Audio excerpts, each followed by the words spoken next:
Aristotle's concept of ekphrasis has to do with using words to bring an image, usually a work of art, vividly before the reader's mind's eye. This technique can be used in speeches and arguments to engage listeners, but Simon Goldhill points out that in such situations, ekphrasis can also serve as a rhetorical weapon to get around the censor of the intellect. Visualization amazes. In so doing, visualization conceals facts. Perhaps the most common type of ekphrastic writing, however, is poetry.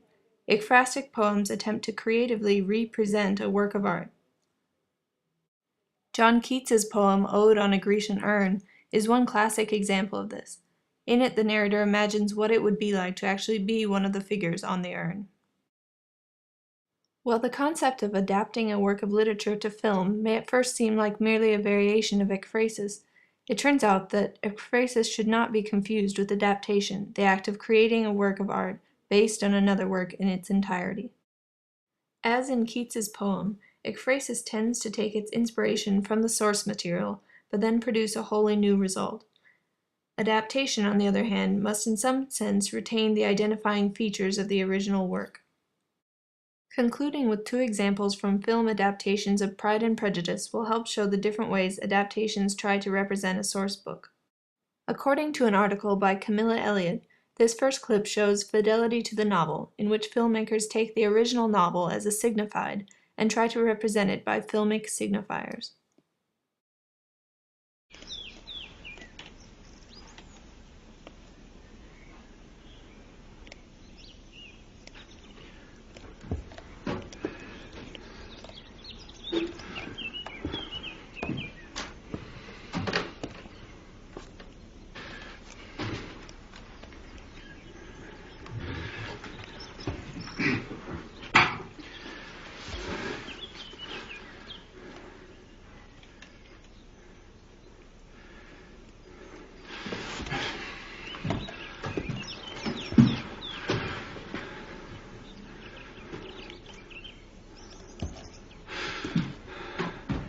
In vain I have struggled. It will not do.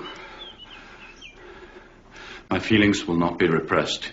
You must allow me to tell you how ardently I admire and love you.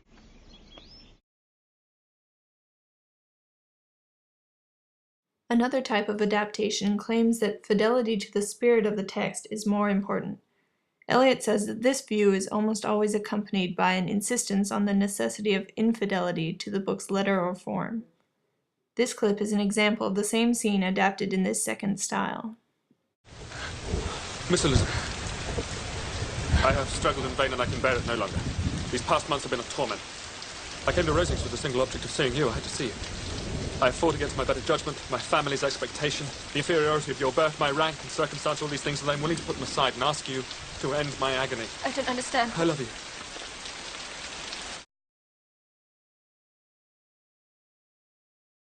While ekphrasis and adaptation share some characteristics, they are ultimately quite different concepts.